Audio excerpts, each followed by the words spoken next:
Okay, so I just got a request for writing the electronic configuration of an atom using the periodic, right here. Writing the electronic configuration of an atom using a periodic table. I'm glad she asked, right, because it says 0 here so far, so it's not clear. I think it's not clear to Alex yet that she's stuck on it, so glad you asked.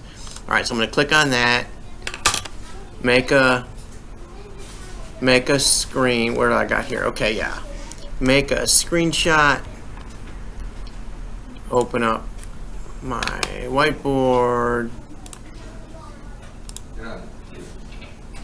add image, come down here,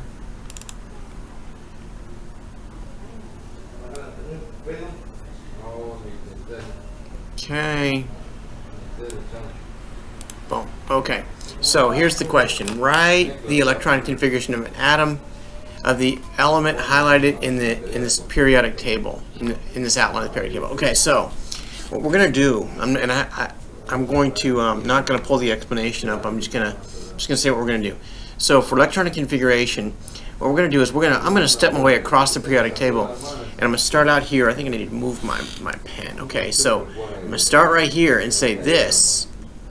You know what? Let me go to a different color. This is my first period, right? Here's my second period, okay?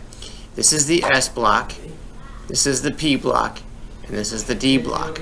So if the atom that I'm looking for is right here, it's in the second period, it's right, and so that means its outermost electrons are going to be in the second shell. So I'm going to start out here by saying I'm going to fill up this first row. See if I can get this across here, this line across here. I'm going to fill up that first row by saying 1s2. You see that? There's 2 elements in the first row, and they correspond to the number of electrons in the inner shell, okay, the first shell. All right, and then I'm going to come across here, and I'm going to fill up that subshell, and that's 2s2. Okay? Now we're not quite there yet, but we're getting there. So I'm going to go, still going, come here. That's my 2p, right? And it looks like it's the second one over. 1, 2. So this is going to be 1s2, 2s2, 2p2. All right. So again, what we did was we went we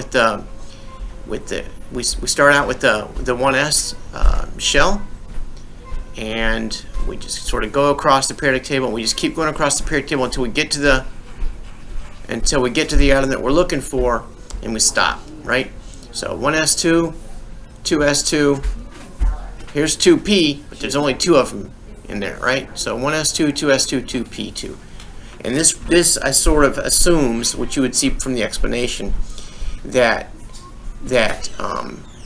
every time we add a proton, then to a neutral atom, we're going to be if it's the next atom up. That's a horrible explanation. Can I start that one over again?